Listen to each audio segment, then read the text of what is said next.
Monsieur le ministre de l'Intérieur des Cultes, Christophe Castaner, Monsieur le sous-secrétaire d'État, Monsieur Nunez,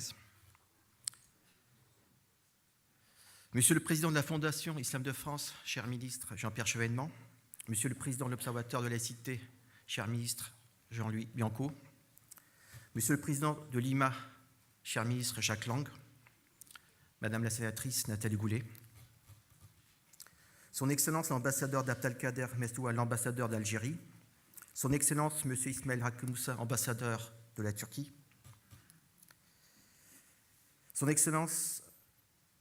Non, il n'est pas là. Ah non.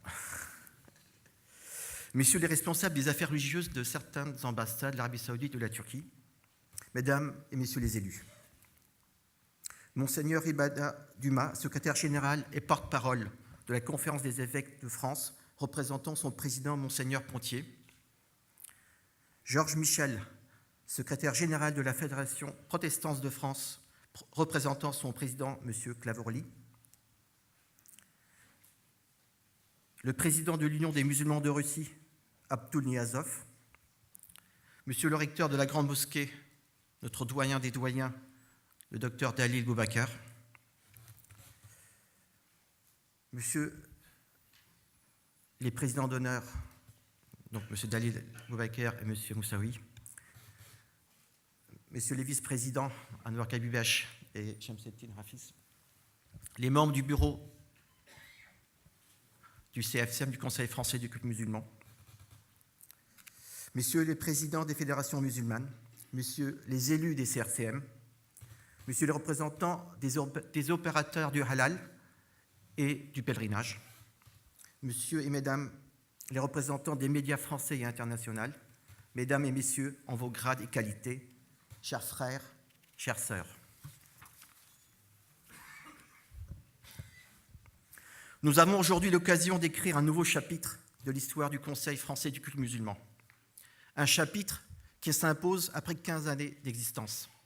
Un chapitre qui ouvre une ère nouvelle au CFCM. La rencontre de notre pays avec l'islam ne date pas d'hier. Depuis le Moyen-Âge, la France a connu des rapports tumultueux avec l'islam.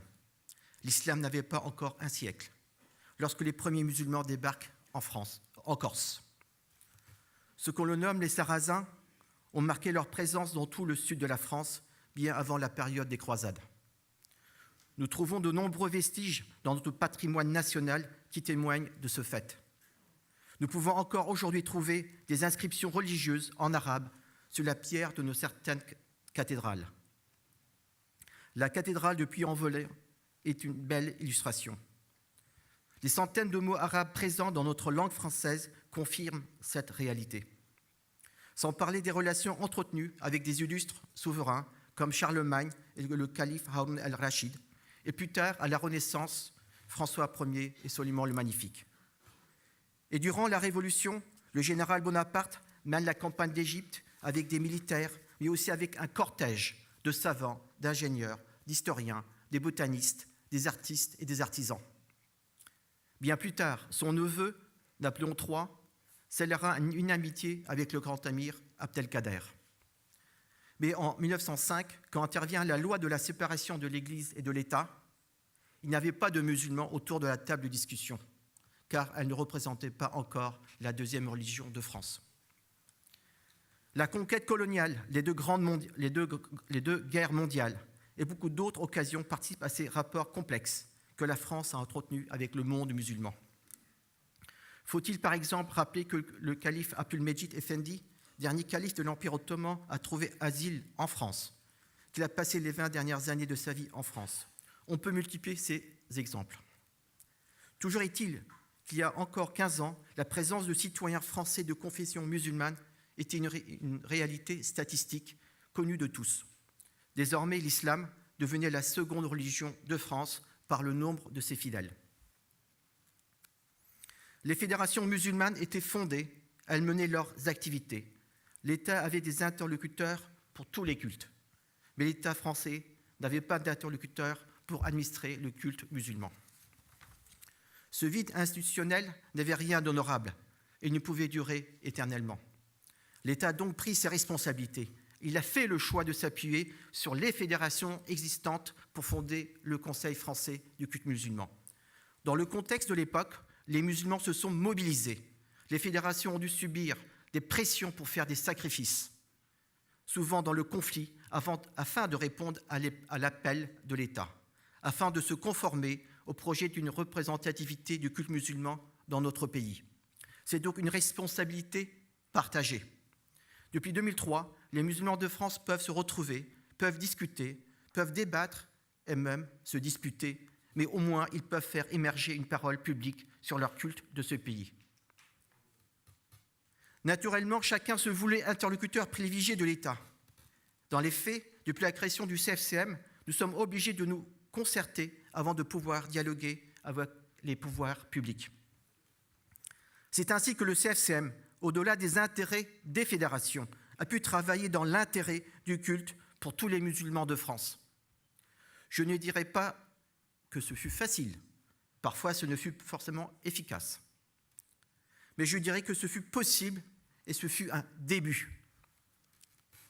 Car partout sur le territoire français, là où il est question du culte musulman, nous sommes le partenaire privilégié des pouvoirs publics. Nous sommes sollicités et notre avis est attendu.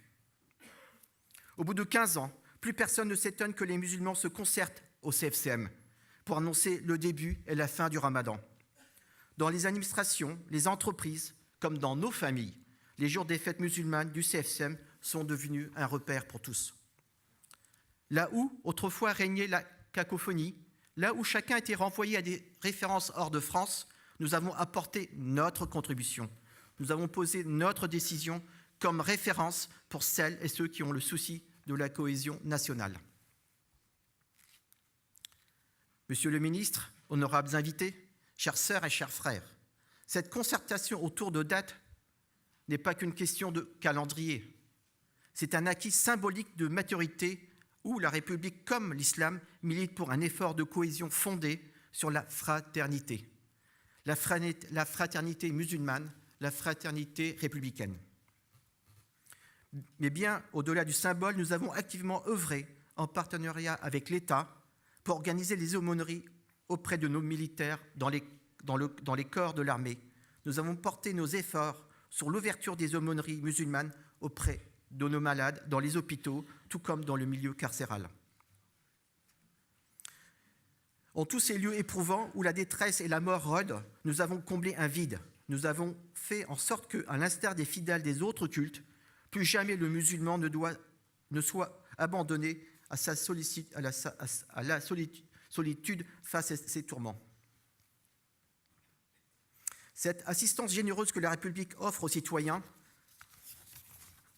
le CFCM l'a rendue accessible à tous les citoyens musulmans sous les drapeaux, dans les hôpitaux et dans le milieu carcéral. Sans le CFCM, quel était l'avenir de l'imamat en France ? C'est une simple question. Chacun devrait se la poser. Comment l'imam de France pouvait-il continuer d'officier honorablement le culte lorsque la suspicion et la confusion étaient devenues générales ? Quelle institution en France, en dehors du CFCM, pouvait clarifier le statut de l'imam ? S'en référer à l'éthique musulmane et aux valeurs de la République pour reconnaître les pieux serviteurs de l'islam et des musulmans et les distinguer des opportunistes qui se servent de l'islam. Nous avons durement travaillé pour parvenir à la charte de l'imam. Dans cette même ligne, honorables invités, chers amis, nous n'avons pas ménagé nos peines pour imposer la charte du halal, dans le souci de la qualité du service rendu aux consommateurs musulmans. Ces actions du CFCM sont des acquis culturels et cultuels nationaux. Elles participent tous à la construction d'un cadre officiel. Elles fondent un socle stable, consensuel et clair, à partir duquel le culte musulman peut s'exercer avec dignité en France. Dignité dans la vie comme dignité dans la mort, car à travers le pays, le Conseil français du culte musulman a pris à son compte les dossiers des carrés musulmans dans les cimetières. Un dossier sensible où notre partenariat avec l'État est un atout majeur dans les discussions avec les pouvoirs locaux. Monsieur le ministre, honorables invités, chères sœurs, chers frères, le Conseil français du culte musulman a rendu au culte musulman le statut officiel qu'il mérite dans un pays où la liberté de culte est garantie par la Constitution, notre Constitution. Le CFCM a sorti notre culte de la semi-clandestinité dans laquelle il vivotait. Avec le CFCM, le culte musulman n'est plus un implant, il n'est plus un corps étranger greffé à notre société française. Car le CFCM est un acteur présent, un interlocuteur expert, dont la voix est espérée et parfois réclamée. En effet, à l'occasion de certaines épreuves nationales, qu'il s'agisse de catastrophes naturelles ou d'attentats, le CFCM se fait le devoir d'assurer une présence institutionnelle musulmane pour porter une parole, pour apporter un témoignage adéquat dont la communauté nationale a besoin. À un niveau intra-musulman, le CFCM mène régulièrement des pourparlers pour aplanir des situations conflictuelles entre mosquées et parfois à l'intérieur d'une même mosquée. Ce rôle de conciliateur discret, cette responsabilité décisive dans la pacification du culte musulman en France ne fait certainement pas la une des médias, mais nous sommes fiers, très fiers, de rapprocher les cœurs. Monsieur le ministre, honorables invités, chères sœurs et chers frères, croyez-moi, le CFCM n'a pas chômé durant ses 15 premières années d'existence. Pris en tenaille entre l'agenda des gouvernements successifs et les agendas de nos fédérations, il a parfois titubé. Et certains ont trop rapidement pronostiqué sa mort. Mais le CFCM est toujours là, debout, et par la grâce de Dieu, il a de beaux jours devant lui. La France a besoin du Conseil français du culte musulman. Les musulmans et les musulmanes de France ont besoin d'être représentés. Celles et ceux qui vivent la réalité des mosquées, celles et ceux qui sont engagés dans les activités autour du culte musulman, ceux-là savent qu'ils peuvent compter sur nous mieux que quiconque. Ils peuvent nous solliciter, bénéficier de nos réseaux, de nos conseils. Ils savent qu'ils peuvent profiter de l'expertise que nous avons cessé d'acquérir sur le terrain du culte musulman en France depuis notre création. 15 années, c'est peu de temps dans la vie d'une institution, mais 15 années d'activité sur un terrain mouvant comme le culte musulman, c'est un délai optimal pour dresser notre bilan, pour mieux avancer. C'est ce que nous avons fait, car nous savons que tout n'est pas parfait au CFCM, que tout ne sera jamais parfait. Mais nous savons aussi que nous devons et nous pouvons nous améliorer. Nous avons nos atouts, nous avons nos faiblesses. Nous en sommes conscients. Malgré notre légitimité consubstantielle, notre ancrage sur le terrain et notre maillage territorial, il nous reste d'autres espaces à investir. Mais il nous fallait du temps, le temps de l'expérience, le temps de l'apprentissage, le temps de chuter pour se relever, pour évoluer selon le cycle naturel de l'humain. Car la vie est un mouvement. Le Coran nous explique dans la sourate Al-Imran, dans la création des cieux et de la terre et dans l'alternance de la nuit et du jour, il y a des signes pour des gens doués d'intelligence. Sourate 3, verset 190. Oui, il fallait du temps au CFCM pour que dans la diversité de leurs histoires, de leur culture et de leur cheminement, les musulmanes et musulmans de France puissent apprendre à se connaître et à travailler ensemble. Au cours de ces 15 années, nous avons eu l'occasion de nouer des relations de confiance. C'est plus facile à dire qu'à vivre. Mais nous l'avons réussi, car l'islam est un, les musulmans sont multiples. Et depuis le IIIe siècle de l'Hégire, les écoles juridiques sont variées. Malgré cela, nous avons appris à lâcher prise sur nos références dogmatiques comme sur nos ambitions associatives. Nous avons donc appris à produire du consensus pour accorder nos conceptions du culte musulman, afin de continuer à œuvrer ensemble dans l'intérêt du culte en France. Monsieur le ministre, honorables invités, chères sœurs, chers frères, il a fallu beaucoup de patience pour arriver à des résultats, as-sabr, car Dieu est avec les sabirin, avec les patients. Il aura fallu 15 ans pour que le CFCM sorte de ses crises de jeunesse, s'émanciper des limites et des réflexes hérités du contexte de sa création, entamer un cycle nouveau, tourné vers les défis qui nous attendent, dans un esprit apaisé, sans regret, mais toujours conscient de la pesante responsabilité. Honorables invités, chères sœurs, chers frères, le seul rêve qui vaut pour nous en ce jour est d'avancer, agir pour mettre en mouvement le CFCM vers un horizon nouveau. Loin des tergiversations des incertitudes de la jeunesse. Ensemble, nous avons l'énergie de le faire. Ensemble, dans la foi, nous n'avons pas de crainte à avoir. Les changements que nous avons opérés sont profonds et sérieux. Cette réforme du CFCM élargit le champ des possibles. Nous l'avons menée avec cette conscience, avec cette volonté. Et nous sommes déterminés à la mettre en œuvre comme il se doit. Nous savons tous que impossible n'est pas français. Gardons foi en Dieu et ayons foi en nous. Par-dessus tout, cultivons la pureté de nos intentions. Auprès de Dieu, la pureté de l'intention est la condition du succès. Chères sœurs et chers frères, les défis qui se posent à nous sont nombreux. Les 3 défis majeurs qui nous attendent. La départementalisation est la première pierre de la nouvelle ère du CFCM. Avec la départementalisation, le défi d'amener la totalité des mosquées de France à prendre le train de la fraternité sur le quai du CFCM rénové. Celles et ceux qui, pour diverses raisons, sont hésitants ou réticents vis-à-vis du CFCM seront écoutés.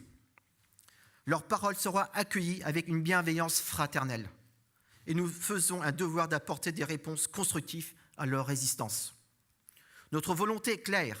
Il s'agit à terme d'unir les 2500 mosquées du territoire sous la bannière de la fraternité rénovée du CFCM. C'est ça notre choix. C'est un choix d'ouverture radicale vers les mosquées, un choix sans discrimination qui ouvre les portes du CFCM au milieu associatif hors des mosquées. Ces acteurs talentueux dont l'engagement citoyen dans l'éducation, dans l'interreligieux, ainsi que bien d'autres secteurs, prouvent que le culte musulman est vivant en dehors de nos mosquées. Ce défi d'ouverture serait incomplet sans notre détermination à entamer une démarche inclusive de nos femmes dans la direction du CFCM, comme elle existe déjà de fait dans la gestion du culte. C'est pourquoi dans tous les départements, tout comme dans le bureau du CFCM, il faudra faciliter l'accès à nos femmes. Un autre défi de taille qui nous attend, chères sœurs et chers frères, est celui de l'autonomie financière du CFCM. Oui, je suis le premier qui a osé à donner publiquement le budget du CFCM. Je l'ai fait par souci de transparence. Je l'ai fait aussi pour le dénoncer. Car j'estime que ce budget explique pourquoi les difficultés du CFCM. Nous ne pouvons pas continuer à faire des plans sur la comète alors que nous savons que nos caisses sont vides. Sur ce sujet, beaucoup a été dit, beaucoup a été entendu. L'heure n'est plus au discours, il est temps de passer à l'action. C'est une question de liberté. On ne négocie pas sa liberté, surtout lorsque les solutions existent. Depuis le mois d'août, nous avons créé l'AFSCM, l'Association pour le financement et le soutien du culte musulman. Nous allons l'activer avec le mandat de répondre aux besoins cultuels des musulmans et des musulmanes de France. Monsieur le ministre, honorables invités, chères sœurs, chers frères, en marge du CFCM, dans les journaux et sur les réseaux sociaux, il y a des gens qui découvrent les musulmans, les musulmanes, qui découvrent les mosquées et qui accusent le CFCM pour ensuite se proposer comme alternative au financement du culte musulman en France. Dieu nous a donné le libre arbitre. Il revient à chacun d'exercer le sien. Cependant, il convient de dire qu'au-delà de la condescendance et du paternalisme qui habitent ces gens dans leur démarche, leur culot est une leçon de méthode pour nous. Car, à la vérité, le CFCM et ses fédérations n'ont pas attendu des attentats en France pour s'intéresser à l'islam et aux musulmans. Et nous n'appréhendons pas la gestion du fait musulman à travers un prisme sécuritaire de circonstances. C'est pourquoi je tiens à vous remettre en garde contre les sirènes qui vous invitent dans leur douteuse aventure. Ces gens comptent sur vous pour afficher une légitimité qu'ils ne méritent pas. Souvenez-nous de l'enthousiasme soulevé par les printemps arabes. Ces femmes et ces hommes du peuple de l'islam, des gens honnêtes, des gens sincères et pleins d'espoir, qui ont bravé la peur pour affronter des dictateurs. Mais au final, une fois installés dans leur fauteuil, le rideau s'est levé, les masques sont tombés et le peuple s'est retrouvé sur le champ de ruines. Car derrière les belles paroles, les beaux projets, il n'y avait qu'un chapelet de manipulation. Derrière l'alliance populaire, une armée de manipulateurs. Monsieur le ministre, honorables invités, chères sœurs, chers frères, n'ayons pas la mémoire courte, sachons tirer les leçons. La montagne des printemps arabes a accouché d'une souris, et la désolation, le chaos sont de retour dans le peuple. Il faut être désespéré pour entendre les sanglots de ces violons. Mais nous ne sommes pas là, nous en sommes loin. La fin de l'espoir est le commencement de la mort, disait le général de Gaulle. Je vous invite donc à garder espoir.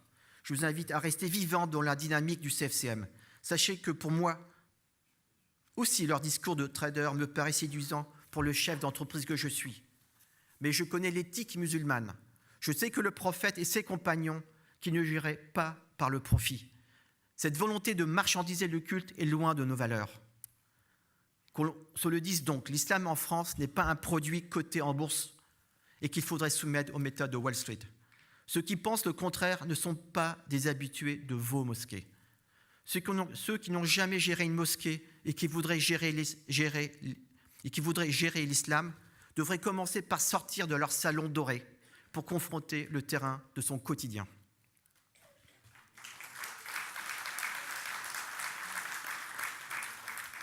C'est ensuite que nous saurons le crédit que méritent leurs spéculations d'intellectuels médiatiques.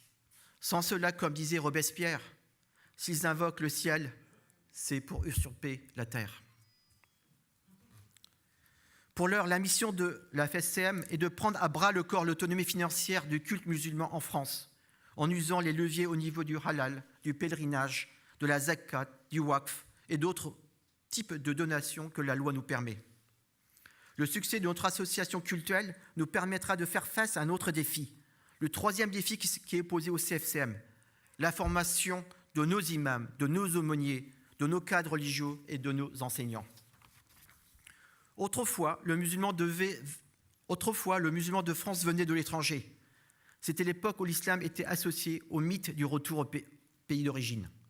Mais cela a bien changé. Il est donc temps que les imams de France soient formés en France. C'est une logique qui tombe sous le sens et nous allons la mettre en place. Nous avons les compétences pour le faire. Nous avons les structures et nous avons la volonté aussi. Il ne reste plus qu'à prendre la décision. C'est ce que nous avons fait, car nous avons gagné la maturité. Nous avons installé les aumôneries musulmanes alors que nous avions peu de moyens financiers.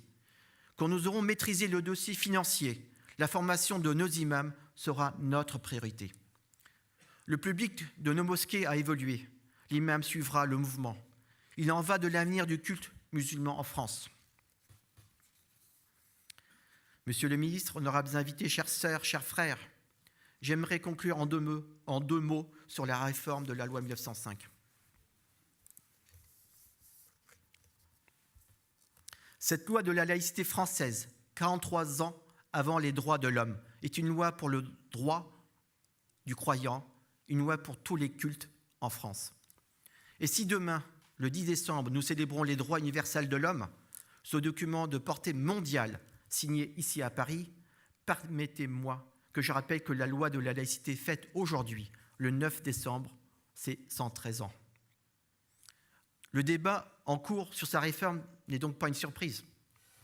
Cependant, je disais tantôt que nous avons créé l'association cultuelle, la FSCM, association de loi 1905. Nous l'avons fait en sachant que le débat sur la réforme éventuelle de la loi. Et vous l'avez compris, notre association cultuelle est une pièce essentielle dans la réforme du CFCM. Parce qu'il me faut conclure, je ne reviendrai pas sur les arguments qui militent pour la révision. Mais nous sommes sur le terrain et nous connaissons la réalité musulmane. Or, les dispositions de la loi 1905 ne concernent pas le culte musulman, mais l'ensemble des cultes. C'est pourquoi nous dirons comme Montesquieu, il ne faut pas faire par les lois ce qu'on peut faire par les mœurs. Il ne faut pas faire par les lois ce qu'on peut faire par les mœurs. Il ne faut pas faire par les lois ce qu'on peut faire par les mœurs. Nous pensons que la réforme d'un tel monument doit venir des acteurs, car pour nous, la stigmatisation d'un culte est un risque majeur, un risque qu'il faut éviter, un risque qu'on doit éviter. Et cela est possible par une concertation avec l'ensemble des cultes. C'est ainsi que la réforme sera utile. C'est ainsi que la réforme ne tombera pas de haut, telle une sanction. En l'état, la loi 1905 offre un cadre solide d'expression à la laïcité. La deuxième religion de France y trouve son compte. La laïcité nous est chère et nous tenons à la préserver, à la renforcer. La loi de la laïcité, si elle doit évoluer, doit garder son esprit intact. Elle doit rester une loi qui préserve l'état des cultes et les cultes de l'État. Elle ne doit pas devenir une mesure de sécurité, une mesure de police. Le CFCM redoute un retour en arrière, inspiré par une vision sécuritaire du culte. Or, le culte musulman n'est pas un danger pour notre France. Bien au contraire, je vous remercie pour votre patience. Vive la France, vive la République, vive la loi 1905 et vive le CFCM.